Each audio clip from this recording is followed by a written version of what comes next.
കാഞ്ഞാണി മൊടത്തോളി ശ്രീ ഭുവനേശ്വരി ക്ഷേത്രത്തിലെ തോറ്റമ്പാട്ട മഹോത്സവം ഭക്തിനിർഭരമായി ആഘോഷിച്ചു. ശനിയാഴ്ച രാവിലെ പള്ളി ഉണർത്തൽ, നടതുറക്കൽ, നിർമാല്യ ദർശനം, ഗണപതി ഹോമം, ഉഷപൂജ, നവകം, പഞ്ചഗവ്യം, വിശേഷാൽ അഭിഷേകങ്ങൾ എന്നിവ നടത്തി. തുടർന്ന് ദൈവത്തിന് കളം, വീരഭദ്രൻ, വലിയ മുത്തപ്പൻ, ചെറിയ മുത്തപ്പൻ, കരിങ്കുട്ടി എന്നിവർക്ക് കളമെഴുത്ത് പാട്ടുമുണ്ടായിരുന്നു. വൈകിട്ട് ദീപാരാധനയ്ക്ക് ശേഷം അയ്യപ്പസ്വാമിക്ക് പ്രത്യേക പൂജ, അത്താഴ പൂജ, തുടർന്ന് വിഷ്ണുമായയ്ക്ക് രൂപകളവും നടന്നു.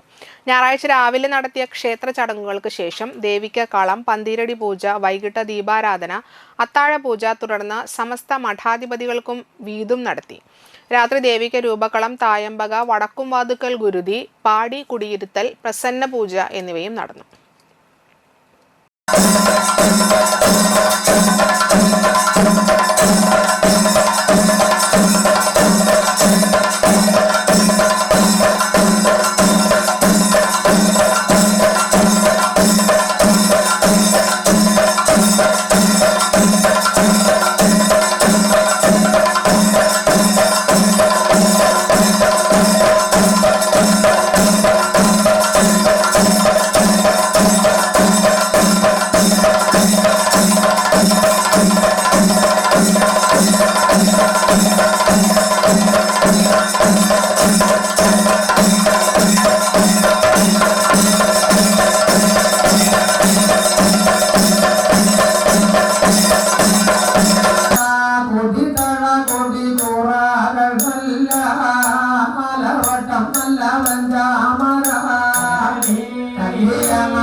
Ah